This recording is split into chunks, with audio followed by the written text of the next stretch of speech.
तो आजकल पूरे देश में जगह जगह प्रदर्शन हो रहा है, चाहे वो छात्रों का प्रदर्शन हो चाहे किसानों का प्रदर्शन हो।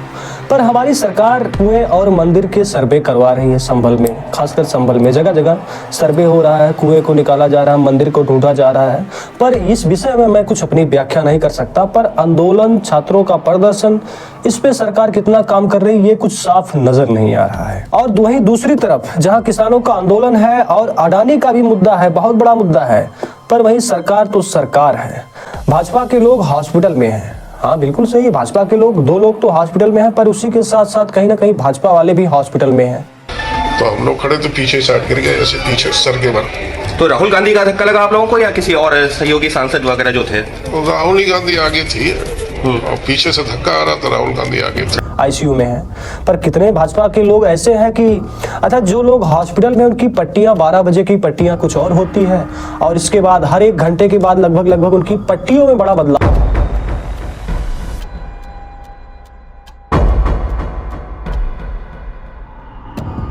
शाबाश बेटा, बहुत बढ़िया मुन्ना। और पट्टियों की साइज जो है वो बढ़ती ही चली जाती है। खैर इस पे भी मैं अपनी कुछ बात नहीं रखूंगा। पर ये जो पट्टियों का जो मामला, ये सोशल मीडिया पर काफी इसकी थू हो रही है। थू इसलिए हो रही है क्योंकि सबका मानना है और सोशल मीडिया पर लोग चर्चा कर रहे हैं कि ये जो कलाकारी है और ये जो एक्टिंग है, एकदम परफेक्ट एक्टिंग है। अगर फिल्म का ऑडिशन होता तो उनको इसमें नौकरी मिल सकती थी या फिर उनको काम मिल सकता था, इतनी अच्छी एक्टिंग है। और सोशल मीडिया वालों को और जो लोग चर्चा करें उनको लगता है कि उनको अवार्ड मिलना चाहिए। पहली बार देश में इस तरह का प्रदर्शन हो रहा है, वो भी भीमराव अंबेडकर के अपमानजनक टिप्पणी के यानी कि बयानबाजी के बाद। अब का जो प्रदर्शन है, जो विपक्ष के नेता हैं, विपक्ष की पार्टियां हैं, सभी लोग कर रहे हैं और जनता के अंदर भी आक्रोश है। पर चाचा जी इस्तीफा देना नहीं चाहते। चाचा जी कौन है, उनका नाम आपको पता है। अमित शाह जी का इस्तीफा मांगा जा रहा है, विपक्ष मांग रहा है, लोग मांग रहे हैं, कई पार्टियों के नेता मांग रहे हैं, पर इस्तीफा थोड़ी देंगे। एक सूबे के बहुत ही बड़े मुख्यमंत्री जी हैं, उन्होंने अभी जल्दी उनका एक बयान आता है कि बाबा साहेब ने 26 नवंबर 2049 को संविधान सौंपा था। बाबा साहब भीमराव अंबेडकर जी ने 26 नवंबर 2049 को जिस संविधान को बनाकर के देश को सौंपा था। अच्छा, बाबा साहेब ने 26 नवंबर 2049 को संविधान बना के सौंपा था। ये किस किताब में और किस जगह लिखा और कौन सा टीचर किसको पढ़ा रहा है ये मुझे नहीं है। और जो भी पढ़ा रहा है ना, वो खुद ही बहुत बड़ा बेवकूफ है, क्योंकि इस तरह की पढ़ाई किसी को करनी नहीं चाहिए। बाबा जी इसको हो सकता है गलती से बोल गए हों, पर अगर किसी किताब में ये और किसी जगह पर इस तरह की पढ़ाई होती तो उसको रोकना चाहिए। उस पर सरकार को ज्यादा ध्यान देना चाहिए कि 2026 में हमारा 2049 में संविधान, यानी कि अभी 24 साल बाकी है। और आज की बड़ी खबर ये है कि जहाँ देश में इस तरह के पूरे प्रदर्शन चल रहे हैं, वहीं हमारे मोदी जी विदेश की यात्रा पर निकल चुके हैं। वे कुवैत पहुंच चुके हैं और खैर देश में जो हो रहा है इसका जिम्मा किसी ना किसी को दिया गया होगा कि भैया कुछ होगा तो आप देखिएगा, या तब तक जब तक मोदी जी वहाँ हैं तब तक यहाँ की जिम्मेदारी किसी को मिलेगी। पर राहुल गांधी के ऊपर लगातार FIR बढ़ते ही जा रहे हैं।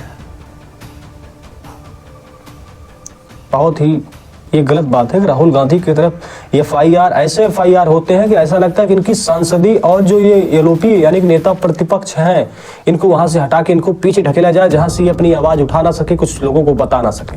आप देखिए कि पिछले कई चुनाव आपने देखा कि पर एक नेता हमारे देश में ऐसा है जो लोगों के मुद्दे उठा रहा है, लोगों की बात बता रहा है। देश में गरीबी, बेरोजगारी, नौकरी, सब सारे मुद्दे उठा रहा है। प्रधानमंत्री मोदी जी अडानी को क्या क्या दे रहे हैं ये सब बता रहा है। तो तकलीफ किसको होगी ये भी आप समझ सकते हैं। पर उसी के खिलाफ में इतनी FIR कर दी जाती है। और FIR किस लिए की जाती है? क्योंकि राहुल गांधी ने गुंडागर्दी की, धक्का दे दिया, चोट लग गए। पर एक भी वीडियो किसी के पास है? संसद में इतनी सारी CCTV कैमरे लगे हैं पर किसी के पास एक वीडियो है? या भाजपा के नेता प्रदर्शन करते, झंडा लगाते, भीमराव अपमान, गांधी जी माफी मांगो, राहुल गांधी माफी मांगे, प्रियंका गांधी माफी मांगे, सोनिया गांधी माफी मांगे, ये सारे वीडियो नजर आए पर किसी को धक्का, राहुल गांधी को धक्का देने वाला जो वीडियो वो नहीं मिला। अब हम दूसरी तरफ बात करेंगे कि एक वीडियो सामने आया जिसमें पुलिस अधिकारी कह रहे हैं कि कल घर से बाहर निकालूंगा सालों। कल घर से निकालूंगा पहचान के सालों। वैसे ही वीडियो संभल का बताया जा रहा है। पर क्या किसी पुलिस अधिकारी को कल बाहर निकालूंगा सालों, इस तरह का शब्द प्रयोग करना चाहिए? लेकिन ठीक है, पुलिस है, प्रशासन है, सरकार अपनी है, कुछ भी बात हो सकती है। कांग्रेस के पवन खेड़ा कहते हैं कि धक्का तो पूरे देश की जनता ने इनको दिया है। संसद में जो हमने पिछले दिनों देखा, मुझे नहीं लगता कि किसी और पीढ़ी ने इस तरह के नज़ारे देखे होंगे भारत के संसद में।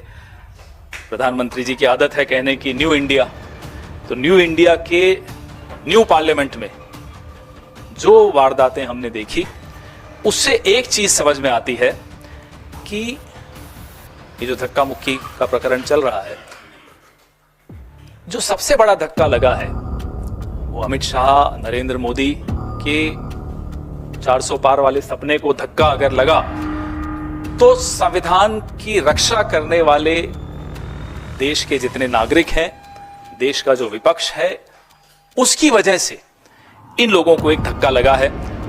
जो कुंठा, जो फ्रस्ट्रेशन इनकी दिख रही है, वो आप सबके सामने है। और जिस संविधान ने मनुस्मृति की धज्जियां उड़ा दी, उस संविधान को बदलने का इनका सपना टूट गया। हम सब ने मिलकर तोड़ा, आप सब ने मिलकर तोड़ा। ये आघात अमित शाह और नरेंद्र मोदी नहीं झेल पा रहे, नहीं समझ पा रहे, नहीं संभाल पा रहे। और इनकी एक आदत है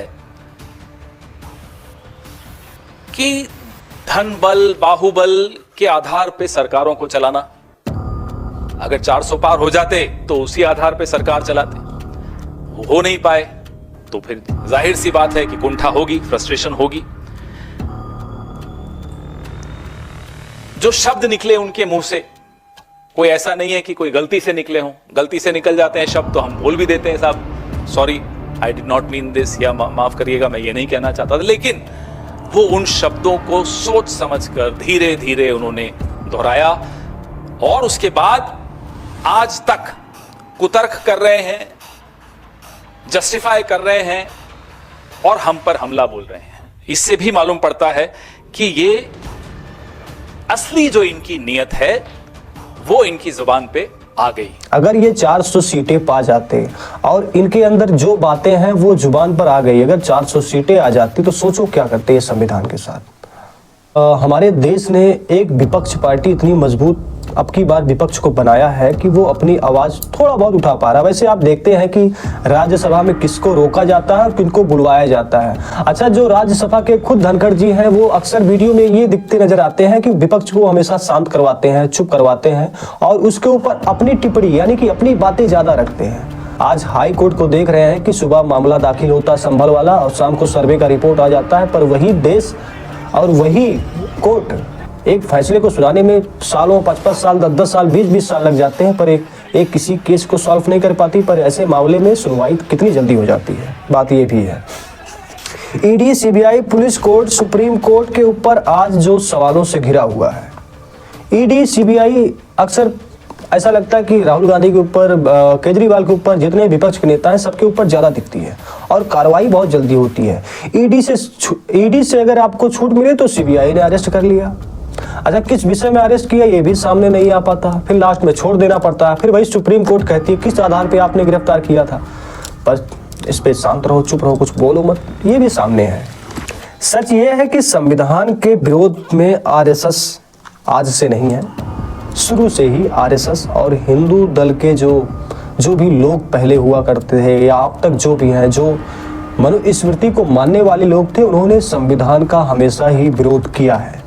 और पता है संविधान का विरोध इसलिए किया जाता था क्योंकि जो हिंदुत्व वाले मानने वाले लोग, इनका कहना था कि हमारे जो पहले समय में मनुस्मृति में, धर्म में जो कानून बना था उस हिसाब से चलना है। पर भीमराव अंबेडकर इसके खिलाफ थे कि नहीं, हमें अब कुछ नया करना और लोगों के लिए सबको बराबरी का हिस्सा देना है। तो इसीलिए इतना विरोध हुआ था हिंदू कोड बिल का कि इसके बाद वो पारित नहीं हो पाया, और जिसकी वजह से भीमराव अंबेडकर जी ने अपना इस्तीफा कानून मंत्री से दे दिया था। पर बीजेपी के लोग आज कहते हैं कि जवाहरलाल नेहरू की वजह से अंबेडकर जी ने इस्तीफा दिया था। विरोध जी आप कह सकते हैं एक प्रकार से, पर आप सोचिए जरा कि जब कोई बिल संसद में रखा जाता है और उसका विरोध सड़क पर हो, गांव में हो, कस्बे में हो, खुद संसद में हो, और जो सत्ता पक्ष में उनके भी कुछ लोग विरोध ही कर रहे हो, तो वो कैसे पास हो सकता है। और जवाहरलाल नेहरू ये चाहते थे कि ये बिल पास हो, पर वो पास नहीं हो पाया। धीरे धीरे उन्होंने 56, 57 में, 58 में ऐसे करके उस बिल को पारित किया। उसमें हो सकता है कुछ चीज़ें ऐसी हो जो ना पारित हो पाई हो, पर उन्होंने कोशिश की और पारित किया। लेकिन 56 में कहानी खत्म हो जाती है। पर उसी बात को आज बीजेपी वाले, सोचो इतने सालों का मुद्दा आज बीजेपी वाले उठा रहे हैं, उनको जवाब ये सीधी सी बात है, अडानी के मुद्दे से बचना है। तो जो राहुल गांधी ने कहा, अडानी के मुद्दे से और ईडी सीबीआई के मुद्दे से, विपक्ष के जितने भी मुद्दे होते, सबसे बचने का सिर्फ एक ही रास्ता था, वो ये। और अब की बार संसद जो नहीं चला, किसका हाथ इसमें ज्यादा है कि संसद को ना चलने दिया जाए, ये भी आपने देखा।